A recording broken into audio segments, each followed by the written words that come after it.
Bismillah, Assalamualaikum warahmatullahi wabarakatuh. Salam sejahtera untuk kita semua. Adik-adikku sekalian, saya Andi Sudimas Sulaiman, Gubernur Sulawesi Selatan, mengucapkan selamat datang dalam program Smart School Dinas Pendidikan Provinsi Sulawesi Selatan. Hari ini adik-adik sekalian akan mengikuti pembelajaran hybrid dalam program Smart School. Aplikasi Smart School adalah sebuah pendekatan dengan tetap mengedepankan sebuah pendidikan dengan digital approaching untuk kemudian mengedepankan kualitas dan mutu pendidikan yang diterima siswa secara seragam di seluruh wilayah Sulawesi Selatan termasuk di pelosok-pelosok. Program ini bukan hanya memberikan kepada adik-adik sekalian pengalaman belajar yang baru, namun juga memberikan fasilitas kebutuhan dengan fitur bermanfaat seperti rekaman video pembelajaran yang dapat diulang, trik-trik penyelesaian soal, ujian-ujian serta sarana konsultasi pembelajaran dari guru-guru terbaik di Sulawesi Selatan. Sering-sering mengakses aplikasi Smart School melalui gawai yang adik-adik sekalian miliki di setiap kesempatan yang dimiliki. Untuk seluruh adik-adikku sekalian yang saya cintai, saya banggakan, selamat belajar dan semoga ilmu yang didapatkan bermanfaat untuk menambah pengetahuan pendidikan adik-adik sekalian. Salam kita pada salam. Assalamualaikum warahmatullahi wabarakatuh. Salam sejahtera untuk kita semua.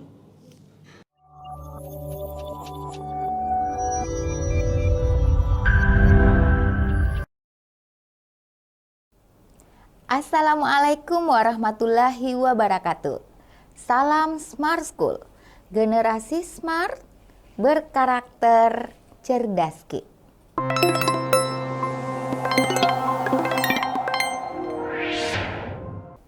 Jumpa lagi dengan saya, Nurisnawati Kusuma. Kali ini kita akan belajar biologi, materi tentang sistem hormon. Tentunya anandaku semua pada materi sebelumnya sudah membahas materi tentang sistem saraf. Nah, pada materi sistem hormon ini, materi ini tentunya merupakan bagian dari sistem koordinasi.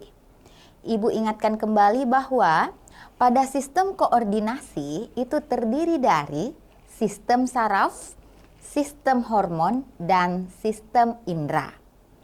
Olehnya itu yang akan kita bahas lebih lanjut, materi pada hari ini adalah tentang sistem hormon. Nah, ada beberapa hal yang tentunya anandaku perlu ketahui dari sistem hormon. Yang pertama adalah anandaku harus mengetahui sistem hormon itu sebenarnya apa. Jadi, hormon di sini berasal dari kata hormain, yang artinya menggerakkan. Organ yang berperan dalam sekresi hormon adalah kelenjar endokrin. Jadi kelenjar endokrin ini biasa dikenal dengan kelenjar buntu. Jadi hormon itu adalah zat kimia dalam bentuk senyawa organik yang dihasilkan oleh kelenjar endokrin. Sebagaimana kita ketahui bahwa kelenjar itu ada dua. Ada namanya kelenjar eksokrin dan ada kelenjar endokrin. Sedangkan hormon itu dihasilkan oleh kelenjar endokrin, biasa juga kita kenal dengan kelenjar buntu.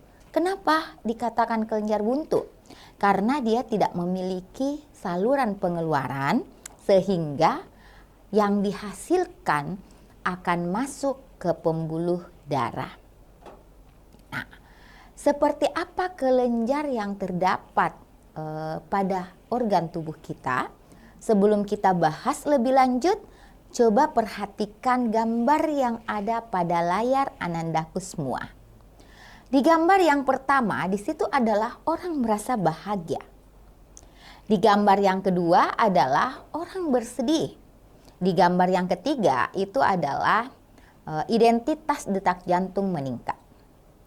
Jadi dalam suasana tertentu kita akan merasakan sesuatu hal sehingga kalian perlu ketahui bahwa kesemuanya itu diatur oleh sistem hormon.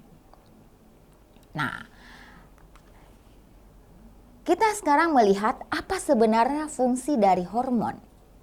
Jadi fungsi hormon yang pertama itu adalah mengatur aktivitas metabolisme. Selain itu mengatur pertumbuhan, mengatur aktivitas perkembangan dan reproduksi. Perlu Anandaku ketahui bahwa hormon yang dihasilkan oleh kelenjar pada tubuh itu pada dasarnya ada hormon yang bekerja sampai masa tertentu, misalnya adalah hormon yang menghasilkan untuk berfungsi sebagai untuk perkembangan ataupun untuk pertumbuhan. Ada hormon yang bekerja mulai masa tertentu. Itu adalah hormon yang salah satunya adalah untuk reproduksi. Dan yang ketiga, ada hormon yang bekerja sepanjang hayat. Berarti selama kita hidup itu maka terjadi yang namanya peristiwa metabolisme. Itulah fungsi dari hormon, mengatur aktivitas metabolisme, perkembangan, pertumbuhan maupun reproduksi. Nah, selanjutnya adalah coba perhatikan gambar yang ada pada layar, di mana pada gambar ini Anandaku semua bisa melihat. Yang pertama, ini adalah gambar kelenjar yang dihasilkan oleh kelenjar endokrin. Ya, mulai dari kelenjar hipofisis, ada paratiroid, tiroid, ada kelenjar timus, kelenjar ada yang dihasilkan di lambung. Semuanya ini adalah penghasil hormon. Untuk lebih jelasnya, gambarnya bisa kalian lihat di sini. Dan hormon apa yang dihasilkan tentunya terlihat pada tabel di atas.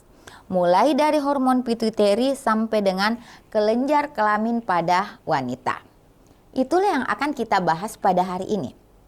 Nah, apa yang terpenting dan bagaimana Anandaku bisa memahami materi sistem saraf? Yang pertama, tahu kelenjar penghasilnya.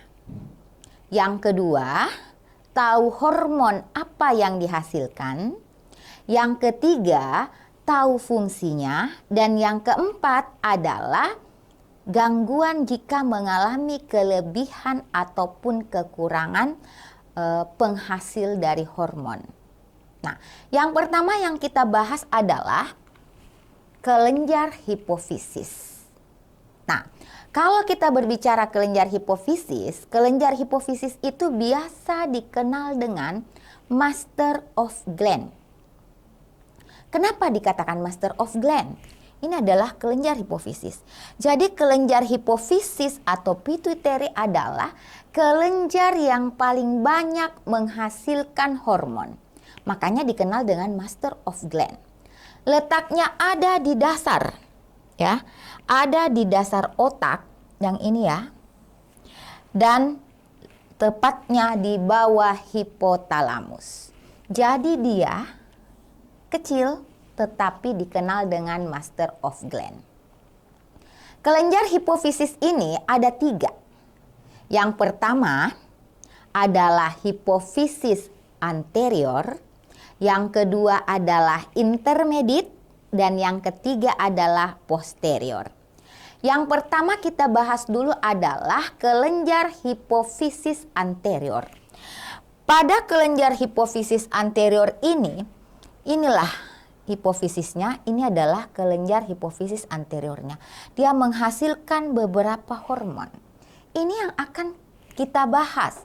Apa fungsinya, bagaimana kalau dia kelebihan dan kekurangan. Nah, sekarang coba perhatikan tabel.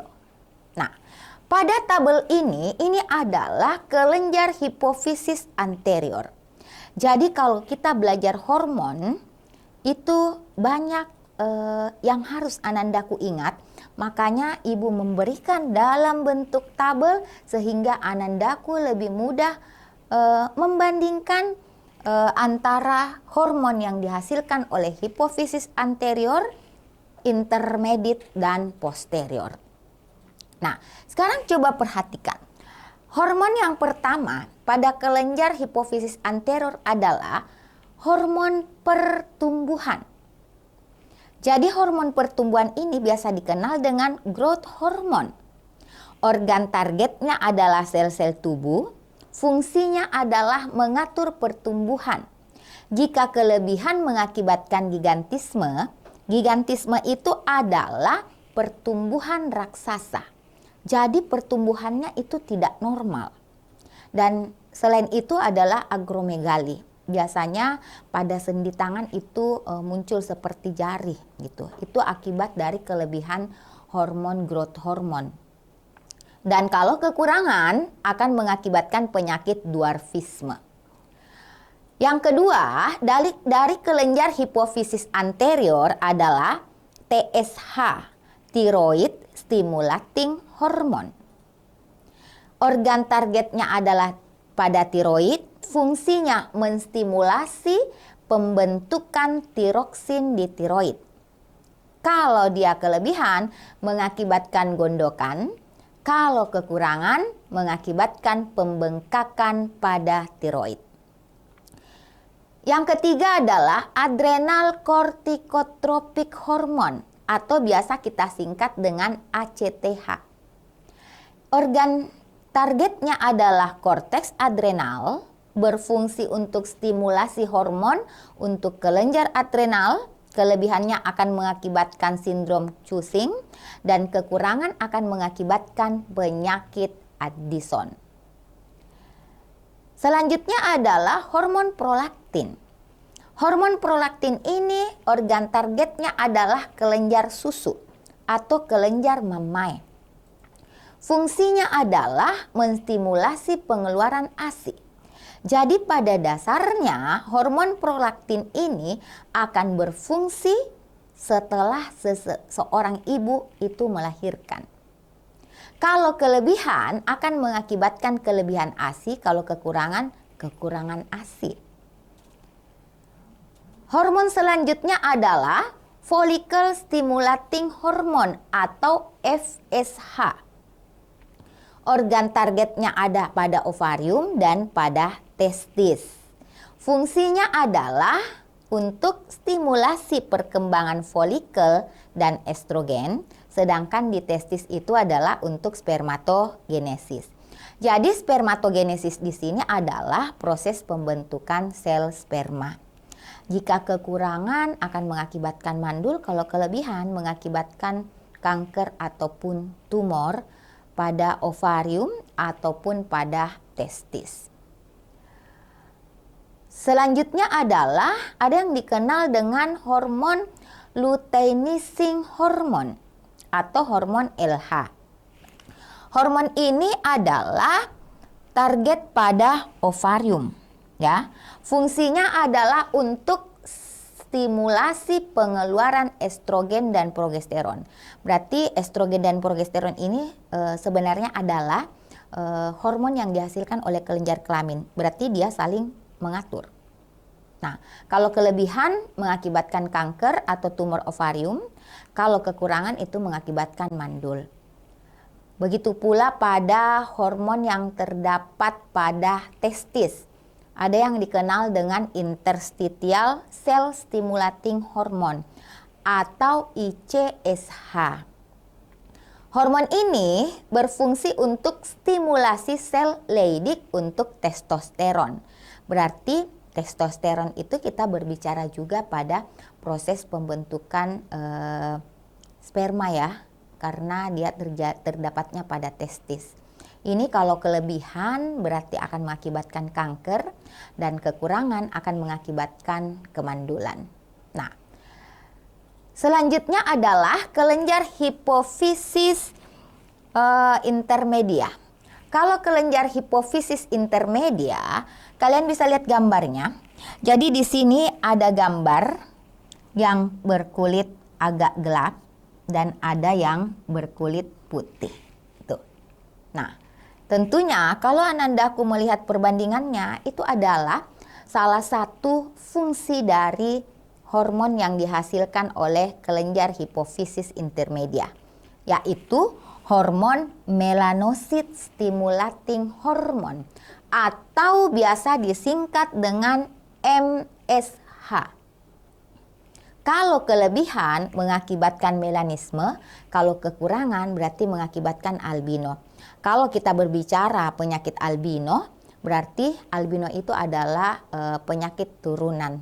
Jadi pada dasarnya memang hormon yang kita hasilkan itu salah satunya berasal dari faktor keturunan kita. Ya. Nah, yang ketiga dari kelenjar hipofisis adalah hipofisis posterior. Kalau hipofisis posterior, yang pertama itu menghasilkan hormon oksitosin. Hormon oksitosin ini organ targetnya adalah uterus. Ananda tentu tahu bahwa uterus itu nama lain dari rahim. Hormon oksitosin ini membantu kontraksi saat persalinan. Jadi kalau Anandaku melihat ada orang yang mau melahirkan terus perutnya sakit, itu adalah kontraksi yang diakibatkan dari fungsi hormon oksitosin. Makanya biasanya kalau kontraksinya lambat, biasanya dokter memberikan suntikan, itu yang disuntikan adalah hormon oksitosin. Ya, jadi kalau kelebihan hormon oksitosin, pengeluaran ASI terlalu dini, berarti lebih cepat dari yang normalnya. Sedangkan kalau kekurangan hormon oksitosin, sulit saat melahirkan. Kenapa? Karena tidak ada yang melakukan kontraksi, tidak ada yang merangsang kontraksi untuk pengeluaran janinnya. Nah, hormon yang kedua pada hipofisis posterior adalah hormon ADH. Biasa kita kenal dengan antidiuretik hormon. Ini organ targetnya adalah pada ginjal, itu tepatnya pada TKD. TKD itu adalah tubulus contortus distal, di mana fungsinya adalah untuk mengatur reabsorpsi air. Reabsorpsi berarti penyerapan air kembali pada tubulus. Kalau dia kelebihan hormon ADH, maka akan menghasilkan sedikit urin. Kenapa? Terlalu banyak yang dia serap. Sedangkan kalau kekurangan akan mengakibatkan diabetes insipidus. Diabetes insipidus banyak mengeluarkan urin. Nah, selanjutnya adalah kelenjar yang kedua, itu adalah kelenjar tiroid. Kelenjar tiroid ini merupakan kelenjar yang terdiri dari folikel dan terdapat di depan trakea. Anandaku bisa melihat bahwa letaknya ada di depan trakea. Jadi ini adalah kelenjar tiroid. Ini kelenjar tiroidnya. Nah, hormon apa yang dihasilkan? Yang pertama adalah hormon tiroksin. Ini akan mengatur metabolisme karbohidrat dalam tubuh. Yang kedua, hormon triodontironin berfungsi untuk stimulasi pembentukan tiroksin. Berarti pada dasarnya dia bekerja sama untuk melakukan metabolisme.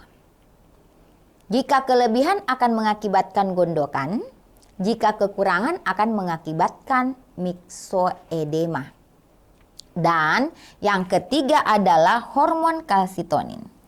Perlu Anandaku mengingat bahwa hormon kalsitonin ini merupakan hormon yang sifatnya antagonis dengan paratohormon, di mana hormon paratohormon ini dihasilkan oleh kelenjar paratiroid.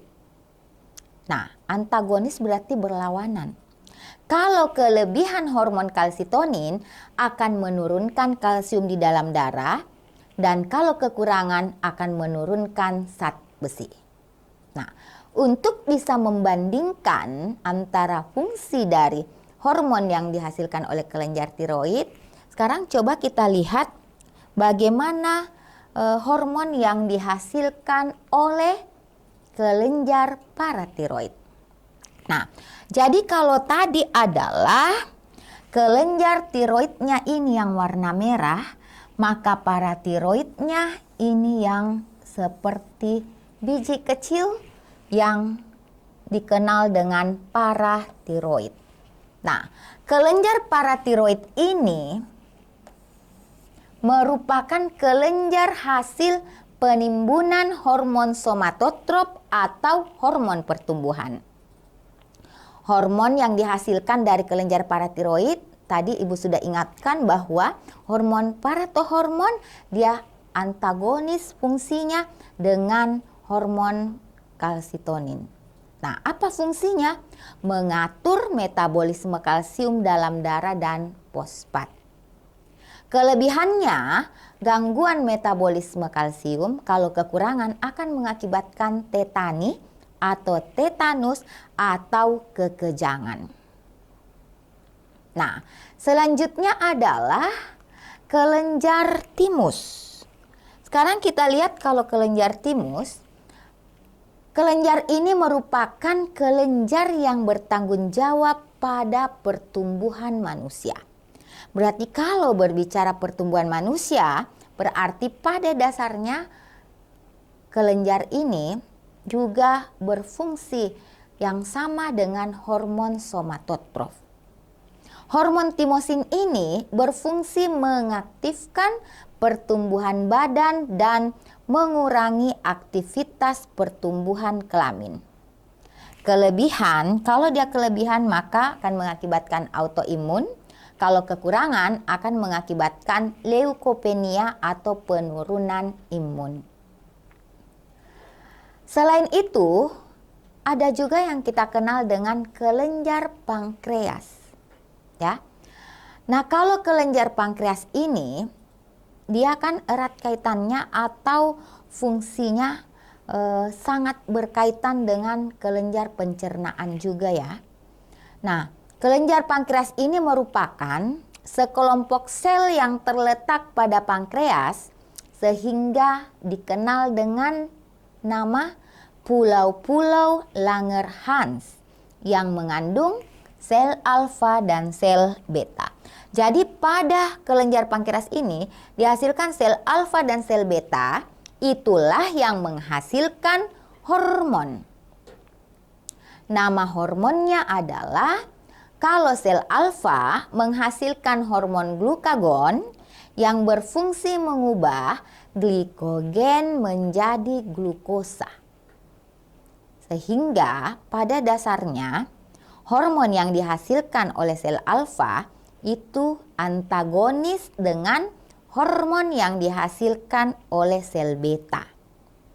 Pada sel alfa itu kalau dia menghasilkan hormon glukagon, jika kelebihan akan mengakibatkan tumor pankreas, dan kalau kekurangan akan mengakibatkan pengendapan protein. Sedangkan pada sel beta menghasilkan hormon insulin. Insulin ini berfungsi mengubah glukosa menjadi glikogen. Jadi kalau tadi di glukagon itu berfungsi gli menjadi glu, kalau di insulin berarti dia mengubah glu menjadi gli, berarti berbalikan. Ya, ada glikogen menjadi glukosa, ada glukosa menjadi glikogen. Nah, ini kalau insulinnya berlebih akan mengakibatkan gula darah menurun, sedangkan kalau kelebihan akan mengakibatkan diabetes mellitus. Mungkin anandaku biasa mendengar penyakit diabetes mellitus atau kencing manis. Nah, salah satunya adalah karena kekurangan hormon insulin. Dan biasanya hormon tersebut itu merupakan pewarisan dari orang tuanya. Ya. Jadi biasanya kalau ada yang orang tuanya yang diabetes mellitus, biasanya akan diwariskan pada turunannya, tetapi itu bergantung bagaimana kondisi hormon yang dihasilkan oleh sel beta atau hormon insulin. Jadi seseorang yang diabetes mellitus itu yang disuntikkan sebenarnya itu adalah hormon insulin supaya dia bisa membantu mengubah glukosa menjadi glikogen. Nah, selanjutnya adalah kelenjar pencernaan. Kalau kita berbicara kelenjar pencernaan, itu ada dua. Ada lambung dan ada usus. Kalau lambung, itu akan menghasilkan hormon gastrin. fungsinya adalah merangsang kerja lambung. Nah, kalau kelebihan hormon gastrin, ini akan mengakibatkan seseorang menjadi sakit mah. Anandaku mungkin biasa merasakan. Dalam kehidupan sehari-hari biasanya ada temannya yang mengatakan lambungnya bermasalah. Berarti itu boleh jadi diakibatkan oleh kelebihan hormon gastrin. Kalau dia kekurangan, maka menurunnya getah lambung. Makanya biasanya juga anandaku mengatakan asam lambung meningkat. Nah, tentunya ini semua diatur oleh kelenjar pencernaan yang menghasilkan hormon. Nah, kelenjar pencernaan yang kedua adalah usus. Kalau di usus, itu akan menghasilkan hormon kolecisstokinin yang berfungsi untuk menstimulasi pengeluaran getah lambung. Kelebihannya hipergastrinema, kalau kekurangan autoimun poliglandular. Selain itu, pada usus juga menghasilkan hormon sekretin. Ya, ada hormon sekretin. Ini yang berfungsi untuk menstimulasi getah pankreas. Kalau kelebihan akan mengakibatkan struktur KIM itu rusak. Kalau kekurangan akan mengakibatkan KIM itu tidak ternetralkan. Tentunya kalau kita berbicara KIM, ini erat kaitannya dengan peristiwa pencernaan. Memang antara lambung dengan usus itu saling berkaitan karena itu merupakan bagian dari saluran atau organ pencernaan kita. Nah, selanjutnya adalah ada kelenjar adrenal. Nah, sekarang coba perhatikan pada kelenjar adrenal.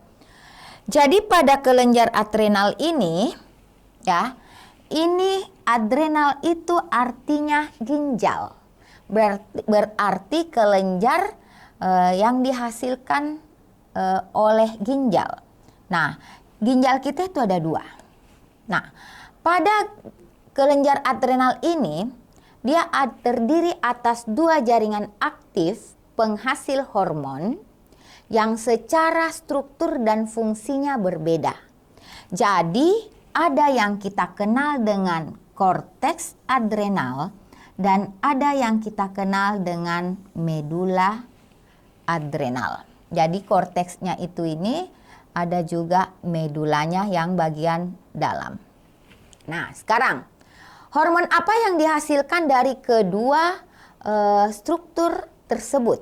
Nah, jadi yang pertama menghasilkan hormon pada korteks adrenal yaitu glukokortikoid yang berfungsi untuk metabolisme glukosa. Kalau kelebihan akan mengakibatkan peningkatan metabolisme atau choosing.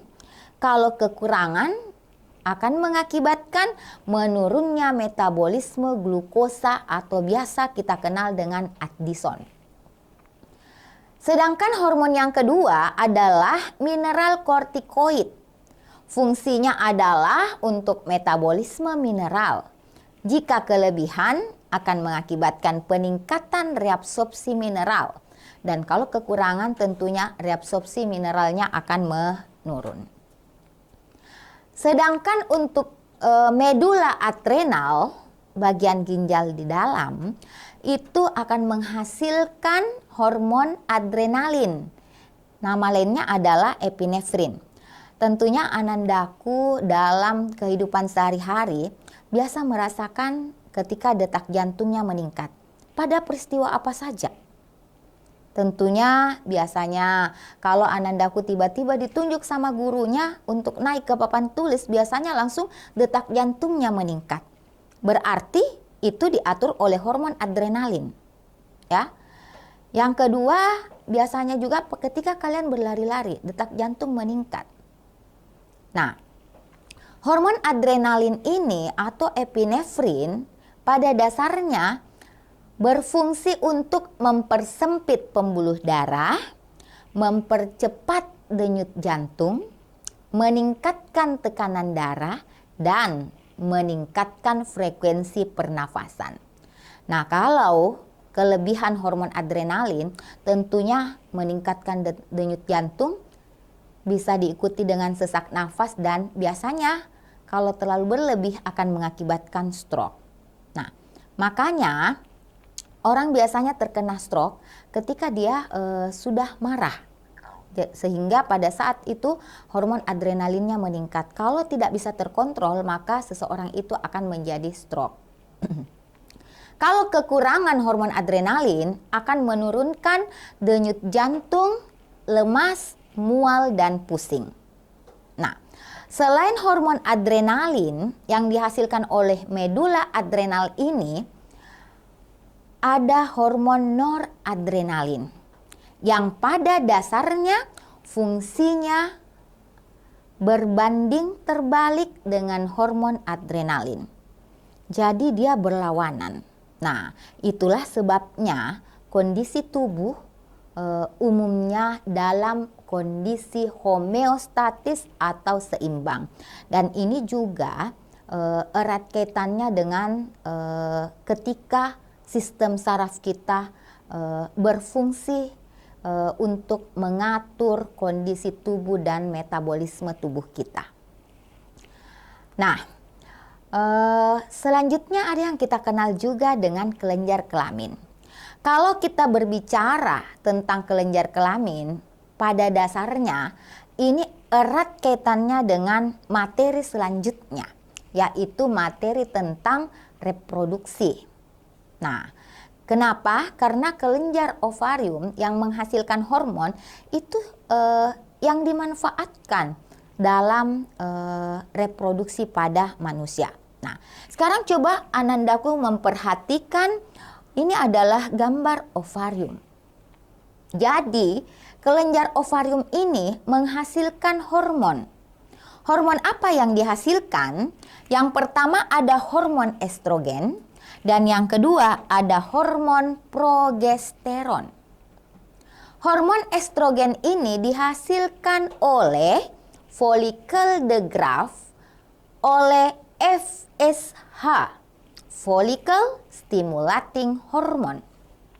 Sedangkan hormon progesteron dihasilkan oleh corpus luteum, oleh luteinizing hormone. Fungsinya adalah pada estrogen akan membentuk organ seks sekunder wanita. Organ seks yang dimaksud adalah organ ini yang berfungsi mulai masa tertentu. Berarti seseorang dikatakan dewasa sehingga jika dia sudah berfungsi tanda-tanda kelamin sekundernya. Misalnya, estrogen itu membentuk organ seks sekunder wanita, misalnya fungsi dari ovariumnya, ataupun misalnya organ-organ yang muncul ketika sudah beranjak kedewasaan. Nah, kalau progesteron itu berfungsi untuk mempertahankan uterus, berarti rahim.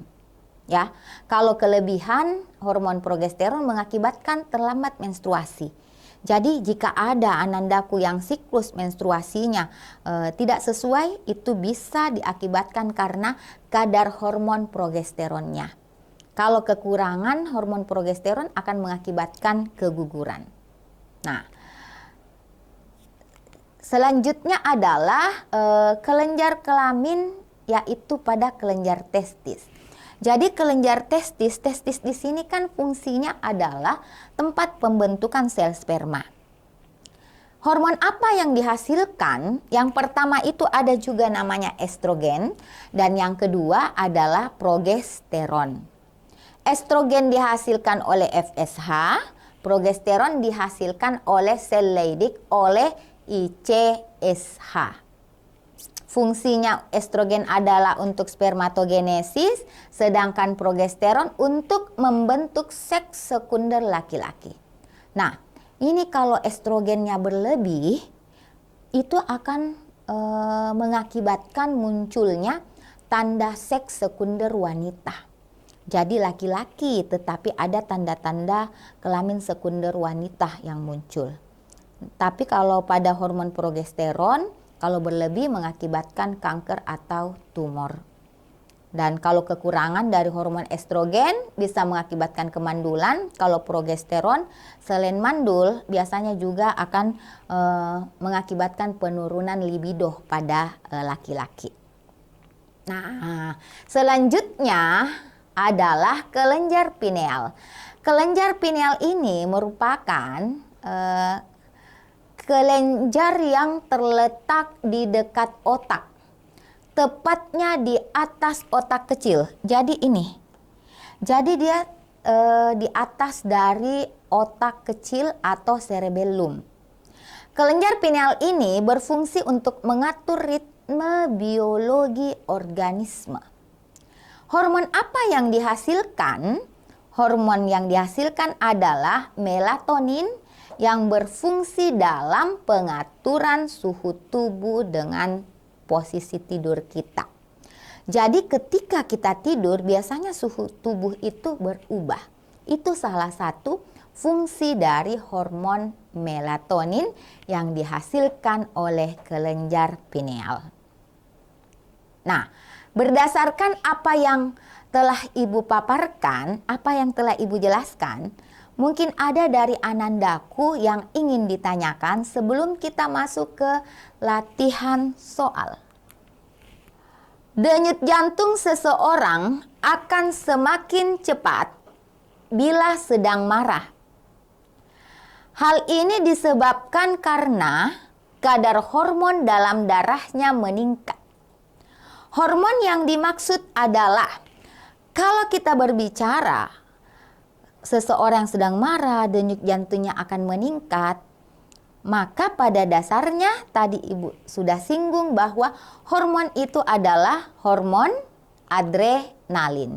Makanya biasanya ada iklan ya, memacu adrenalin.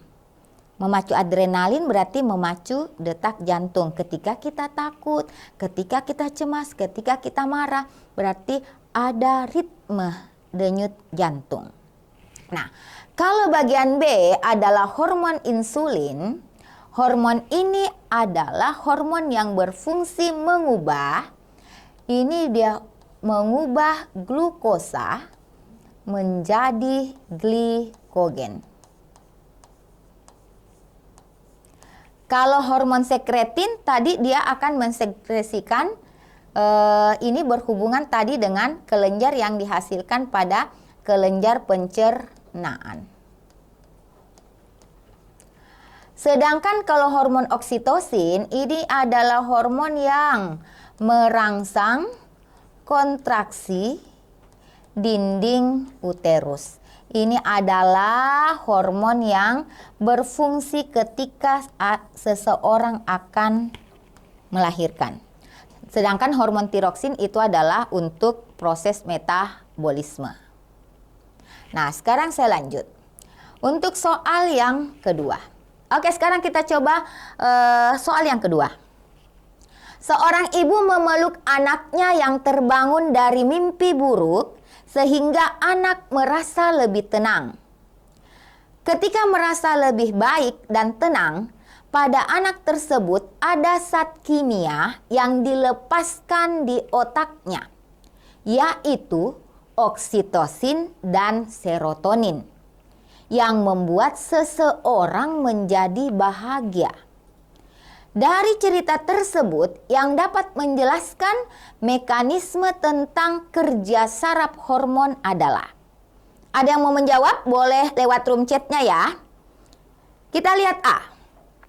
Oksitosin dilepas, impuls dihantar ke otak, suasana hati lebih baik, maka muncullah rasa bahagia. Poin B. Neurit sensorik menghantar impuls ke otak-otak, melepas oksitosin, timbul rasa bahagia.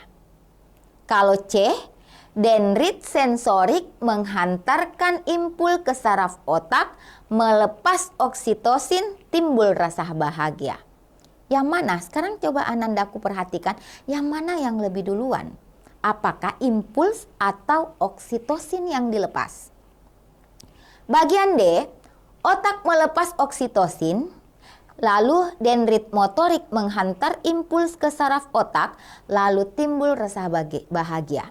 Poin E, dendrit motorik menghantar impuls ke saraf, otak melepas oksitosin, timbul rasa bahagia. Yang mana kira-kira jawaban yang tepat? Jadi ketika ada anak-anak yang merasa butuh bantuan, ada ibunya yang memeluknya, maka pada saat itu akan dilepaskan oksitosin dan serotonin. Bagaimana prosesnya sehingga rasa bahagia itu ada pada anak tersebut? Nah, oke, terima kasih SMA 2 Bone telah menjawab A. Terima kasih atas jawabannya. Ya, yang lain juga boleh menjawab ya. Nah, sekarang kita lihat yang mana yang tepat. Yang tepat itu adalah bagian A. Terima kasih SMA 2 Bone telah menjawab. Jadi oksitosin dilepas dulu. Setelah oksitosin dilepas, maka impuls itu akan dihantarkan ke otak. Sampailah di otak. Setelah sampai di otak, suasana hati kita lebih baik. Setelah suasana hati kita lebih baik, tentunya ada hormon yang merangsang kebahagiaan itu, sehingga serotonin akan berfungsi sehingga menghasilkan rasa bahagia pada diri kita. Nah, soal nomor 3 masih berhubungan dengan hormon serotonin. Kalau tadi kita lebih ke oksitosin, kalau sekarang adalah hormon serotonin. Jadi Anandaku dalam sehari-hari, usahakan Anandaku bisa meningkatkan hormon serotoninnya. Ya, yang mengatur mood tidaknya itu pada dasarnya bisa kembali pada diri kita ketika ada impuls saraf yang menuju ke otak. Jadi ketika Anandaku merasa senang, merasa nyaman, berarti pada saat itu ada hormon serotonin ataupun hormon dopamin yang meningkatkan rasa bahagia Anandaku semua. Nah, sekarang kita lihat soal nomor 3. Yang mau menjawab boleh lewat room chat juga ya.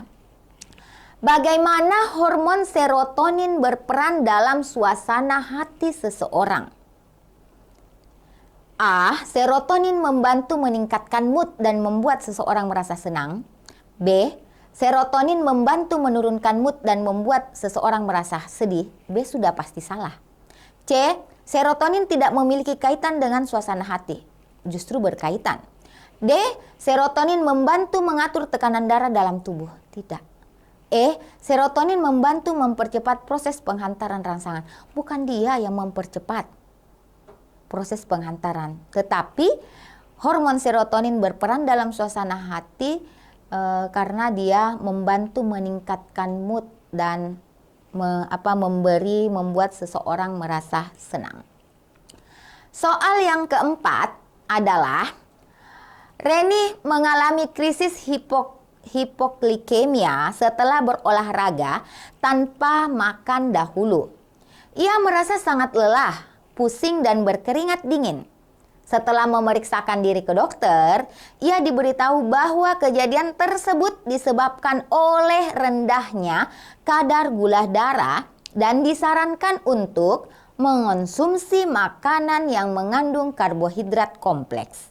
Yang menyebabkan Reni mengalami krisis hipoglikemia adalah, kalau kita melihat pernyataannya, berarti disebabkan oleh rendahnya gula darah.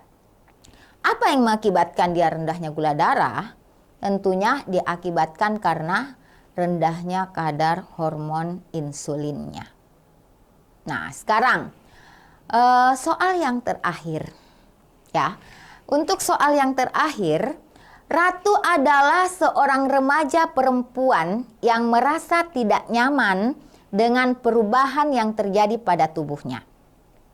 Ia merasa lapar dan kelelahan, namun berat badannya tetap stabil dan tidak naik meski ia mengonsumsi makanan dalam jumlah yang cukup.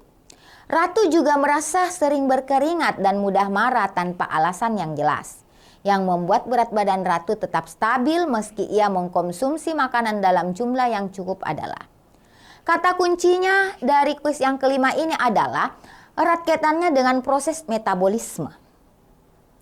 Kalau kita berbicara proses metabolisme, berarti kita berbicara mengarah ke hormon tiroid atau hormon tiroksin. Mengapa bisa seperti itu?